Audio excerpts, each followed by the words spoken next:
He's got it.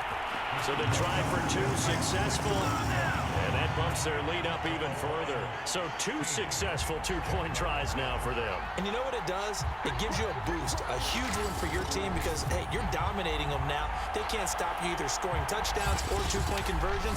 But how about the defense? You don't know what to do at this stage. You can't stop them in any direction.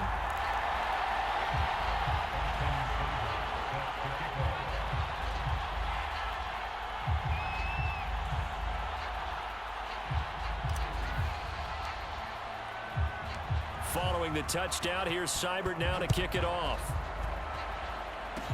Short kick. One of the up middle taken now. And they're going to wind up with pretty good starting field position as they get it up past the 35. So time to see Jacksonville again on offense for the second time here in this game. After the long touchdown drive we just saw, you wonder if maybe that's taken a little of the wind out of this offense's sails because they had it going pretty good last time too. Had to sit over there for a little while, didn't they? You know, they were eager, amped up to get back on the field after just scoring, hoping to get the ball back quickly. That didn't happen, so I'd say come out, just kind of get started again. You know, it doesn't have to be anything dramatic. Just get moving, get loose again, and see if they can get it downfield.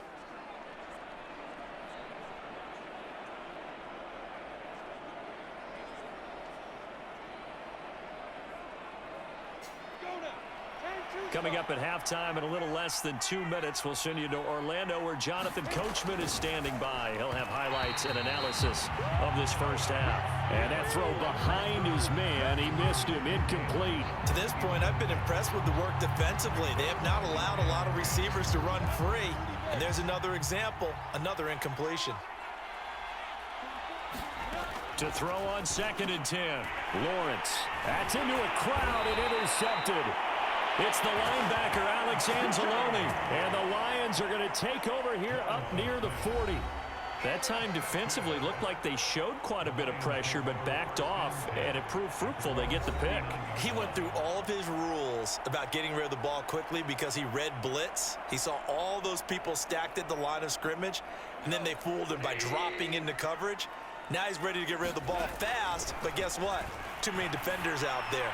Exactly as you described, an interception. And that is knocked away in the middle of the field and incomplete. And a lot of being a defender is being able to learn what you can and can't get away with when in man coverage. In this case, he got away with it and helped pop that ball free. On 2nd and 10, Goff. And a big loss here as he's taken down. The Jaguars going to go ahead and use their first timeout as they'll head to the sideline and talk over what to do next. So now following the sack, Goff and the Lions needing to come up with something here on 3rd and long. This one caught. It's the tight end Hawkinson. Now the Jags will use the second of their timeouts as they'll head to the sideline and talk over what to do next. This offense converted once on 4th down earlier. Now they're out there again to try once more. Now, meanwhile, they go for it on 4th down, and my goodness, incomplete. Boy, a curious decision to go for it. Doesn't pan out, and the Jags take over in terrific field position. Trevor Lawrence and the Jacksonville offense ready to go back to work. He's had a solid start to this game, but bottom line is they're losing, so he doesn't care about his stats. He just wants to right the ship on the scoreboard. He wants to actually increase his stats because he feels like if he does, that means things will get better for his team, maybe get him back into the ball game or into the lead. In these situations, I remember playing with a quarterback once where he actually ran out onto the field first ahead of everyone else just to say, guys, let's go. Try and create that energy, create that spark. Well, so far he has 1 touchdown, 1 interception. He'll be looking for that 2nd touchdown now. Throwing now, Lawrence on 1st down. And Shark hauls it in. And he takes it down to the 10-yard line. Well, that was a fun one to watch right there. A nice in-breaking route and plenty of room in the middle of the field. And he was able to get behind the linebackers and grab the completion for a really good pickup.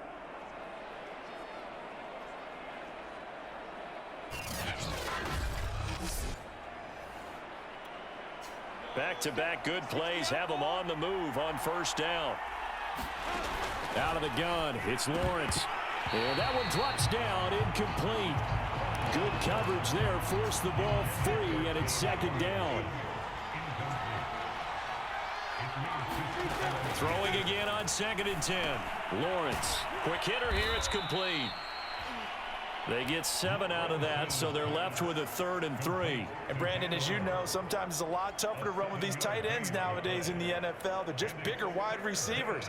He lined up on the left side of the formation, ran a drag route across the field, and tried to work his way open. He was able to make the catch, but the defenders were there, couldn't do a whole lot with it afterwards. The heavy set out there, 3 tight ends in the formation for 3rd and 3. And he'll go backwards, losing yardage to the 5. The Jaguars now will use the last of their timeouts as they stop it with 16 seconds to go in half number 1.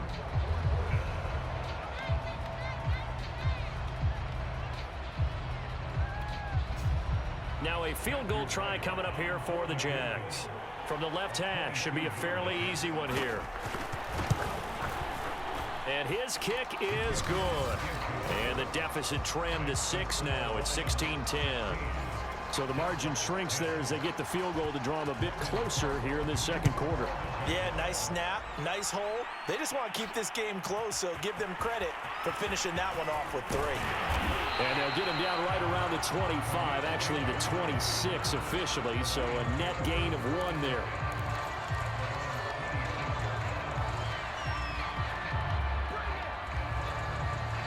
The Lions offense ready to kick off their next drive.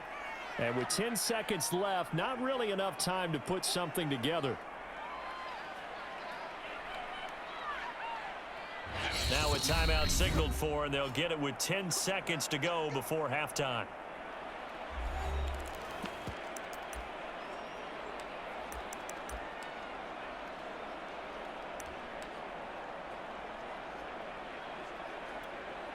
Final 10 seconds of the half as they've got it 1st and 10.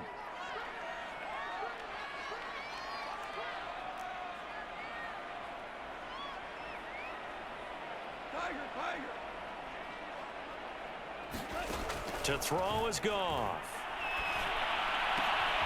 Open man is Raymond. He's got it. And they work this well upfield across the 45. Now whistles and a timeout with 3 seconds left in the first half. A big hitter to start the drive has him up near midfield here for 1st and 10. A final shot before break here. Goff.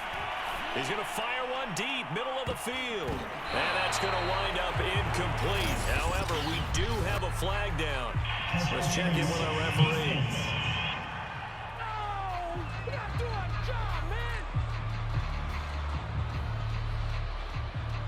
So that PI call will give him 1 more play. And it'll be an untimed play as well. Now the half will end after this one. And Rowe now on the final play. And that is caught. Touchdown, Detroit.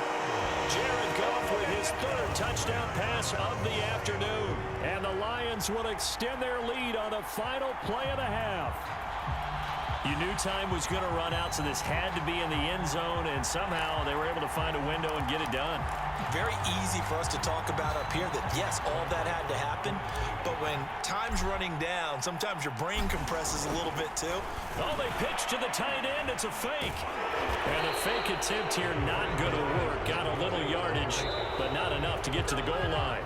So we've reached halftime here in Detroit with the Lions out on top. As we'll head down to Orlando, that's where we find our man Jonathan Coachman at our EA Sports Halftime Report. Coach. Okay, right, Brandon. Thanks very much. And welcome in, everyone, to this slimmed-down version of the EA Sports Halftime Report. All right, Brandon, thanks very much. Welcome, everybody, to our abbreviated version of the EA Sports Halftime Report. This game's had a little bit of everything thus far, and certainly plenty to look forward to, as the teams are right back out there for the second half. So we'll get right back out there as well, as we'll turn it back over to Brandon Godden. All right, Coach, thank you, and we welcome everyone back for quarter number 3.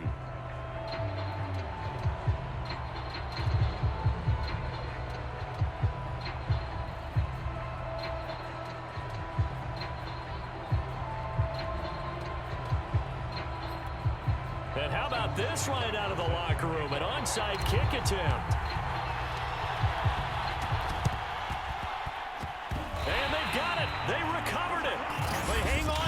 there's a penalty flag down.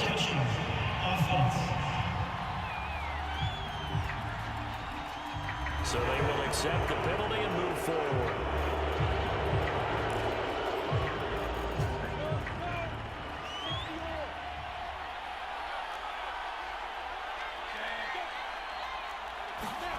A snap to Lawrence as he taps this forward. And to the 36-yard line, taken down there after getting 8 yards. And a lot of times, these plays, they either go for nothing or they go for big yardage. And here, they got to the outside, turned it upfield, and ended up getting a nice little gain out of it. On second down, a run with Etienne. Second and 2 is prime time for a little bit of a gamble, isn't it? Open up the playbook, go play action, toss that bad boy deep. But in this situation, go ahead and give it to your back. Let him pick up a first down. Keep the stick. And he's going to go down. They get to him back at the 40. Romeo Okwara, credit him with a sack, and it goes as a loss of 6. We've seen him escape similar situations earlier in the game and get away from pretty good yardage. At that time, they get him down. Yeah, they've had enough evidence that he can get away and run for good yardage, haven't they? That time it felt like, okay, enough of this. Let's play it the right way and get him on the ground before he does any damage. Buying time to his left. And it's out. He put it on the carpet, but this will fortunately wind up out of bounds. Can almost see inside his face mask there the look of relief. He coughed it up, but it goes out of bounds. They keep it. Someone carrying around a lucky horseshoe, aren't they? If I were him, I'd go out and play the lottery after that one. A very fortunate man. And they're operating in plus territory here. They're thinking points. Definitely don't want to lose the football at this juncture. I know the game's changed. A lot of people would say it's evolved. Look, I'm a little bit Neanderthal, okay? I love this. No exotic formations, no misdirection.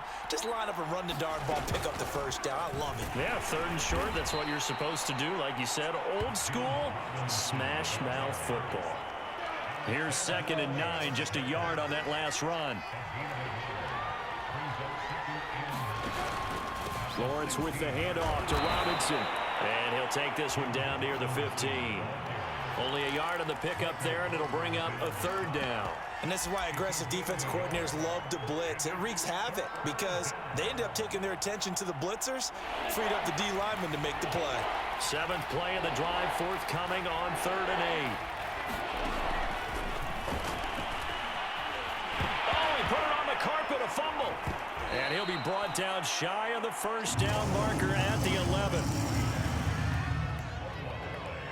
We always hear a lot of veterans on the defensive side of the football. They talk about smelling blood in the water, putting pressure on a rookie. They got to him there to force it free, but couldn't recover it. And you mentioned the pressure. Rookie quarterback, you're going to bring more pressure at him at all times because you don't know how he's going to hold up. He was fortunate there. Luck was on his side, able to recover that fumble.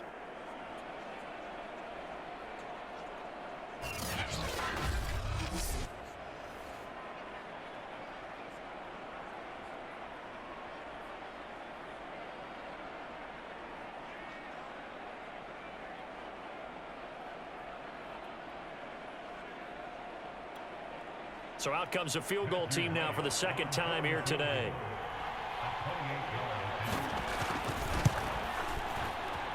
And his kick is good. And that lead is back down to 9 now.